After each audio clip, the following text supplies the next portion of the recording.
Welcome back to my channel. Previous video में हमने देखा था कि टू पार्ट्स ऑफ कंपाइलेशन क्या होता है। एक जैसे आपको बताया था इज एनालिसिस फेज एंड दूसरा होता है सिंथेसिस फेज।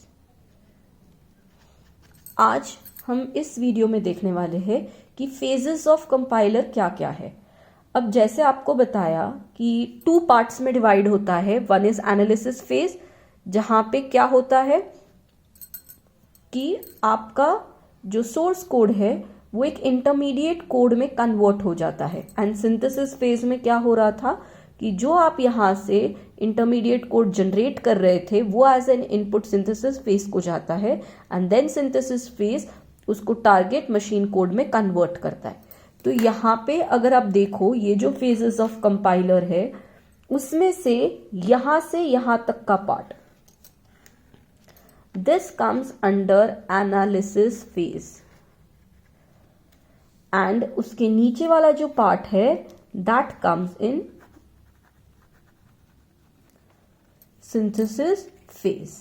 So हम अब एक एक फेज इन डिटेल देखते हैं कि वो क्या होता है, क्या उसका जॉब है एंड उसके लिए अगर कोई दूसरा नाम है तो वो भी हम देखेंगे ना। सबसे पहले क्या होता है, आपका जो सोर्स प्रोग्राम है वो सबसे पहले जाता है लेक्सिकल एनालिसिस फेज में। लेक्सिकल एनालिसिस को ही दूसरा नाम दिया गया है स्कैनर, या फिर इसको बोला जाता है लेक्स टूल। अब होता क्या है लेक्सिकल एनालिसिस में कि ये जितने भी वाइट स्पेसेस है या टैब है या कमेंट है इन सबको लेक्सिकल एनालिसिस क्या कर देता है, हटा देता है। So the first job of lexical analysis is to eliminate white spaces, comments and tab।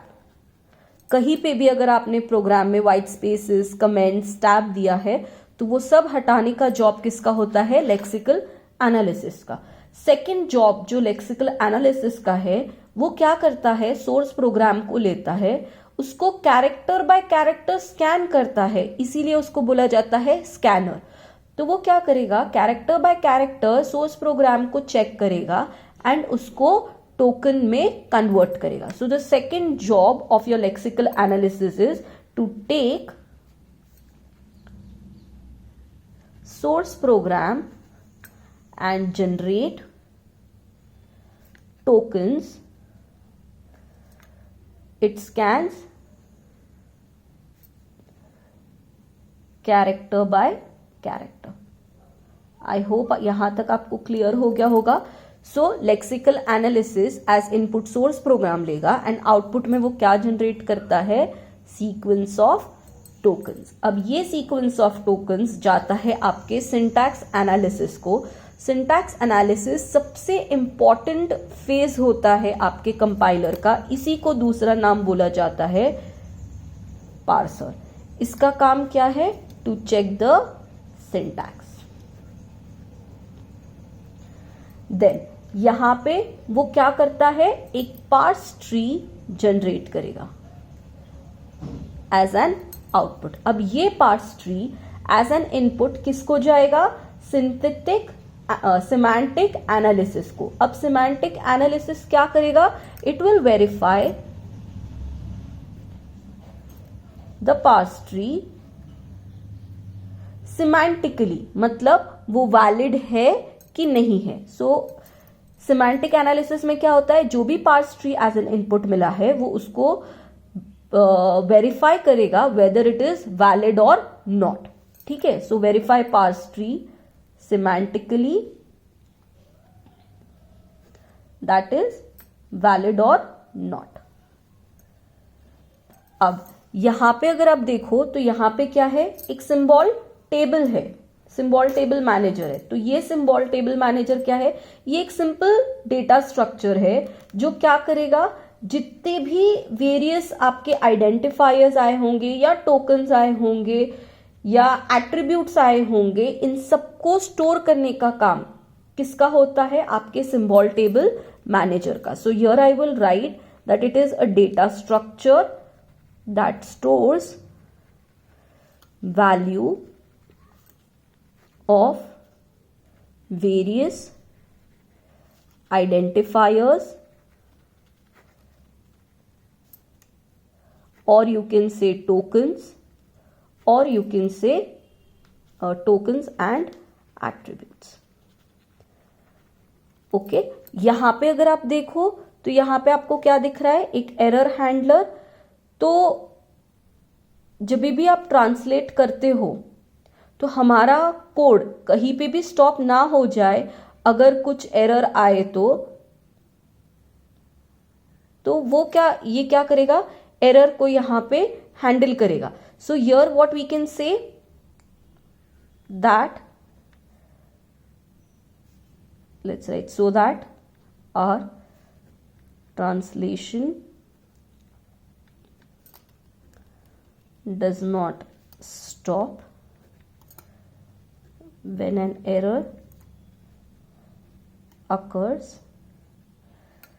and we can inform the user about the error. ये किसका काम था, आपके एरर हैंडलर का। देन नेक्स्ट, सिमेंटिक एनालिसिस क्या करता है, एज एन आउटपुट वो देता है verified parse tree. As an output देगा, किसे देगा, इंटरमीडिएट कोड जनरेशन को। इंटरमीडिएट कोड जनरेशन क्या करता है, पार्स ट्री को, वेरीफाइड पार्स ट्री को एज एन इनपुट लेगा, and it will generate 3 address code. इन सबके बारे में हम आगे पढ़ने वाले हैं कि इस फेज में क्या हुआ, इस फेज में क्या हुआ, how you going to generate parse tree, how the stream of tokens is generated. इन सबके बारे में एक डिटेल्ड वीडियो आगे आते ही जाएगा। नेक्स्ट, ये जो 3 एड्रेस कोड है ये जाता है कोड ऑप्टिमाइजेशन के पास। कोड ऑप्टिमाइजेशन के पास जैसे ही आता है वो इस 3 एड्रेस कोड को ऑप्टिमाइज्ड फॉर्म में कन्वर्ट कर देगा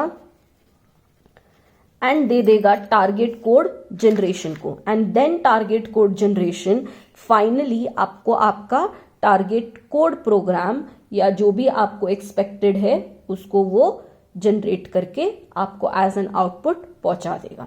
so this is nothing but what, phases of compiler, जहां पे फर्स्ट था लेक्सिकल एनालिसिस, जो टोकन बाय टोकन, जो कैरेक्टर बाय कैरेक्टर स्कैन करेगा एंड उसको टोकन में कन्वर्ट कर देगा। It will eliminate white spaces, then white spaces, comments and tabs. फिर as a stream of tokens वो आउटपुट देगा सिंटैक्स एनालिसिस को, जिसको पार्सर बोला जाता है, जो यहाँ पे क्या करता है, सिंटैक्स चेक करेगा एंड पार्स ट्री जनरेट करेगा। देन ये parse tree as an input semantic analysis को जाएगा, जो सिमेंटिक एनालिसिस का काम क्या है, चेक करना कि पार्स ट्री वैलिड है कि नहीं है। ये verified parse tree as an input intermediate code generator को दिया जाता है, जो क्या करेगा, 3 एड्रेस कोड फॉर्म में आपका कोड को कन्वर्ट कर देगा। देन ये 3 एड्रेस कोड जाता है कोड ऑप्टिमाइजेशन के पास, जो as an output optimised code दे देगा टारगेट कोड जनरेटर को। And at the end target code generation आपको क्या रिटर्न करेगा, टारगेट प्रोग्राम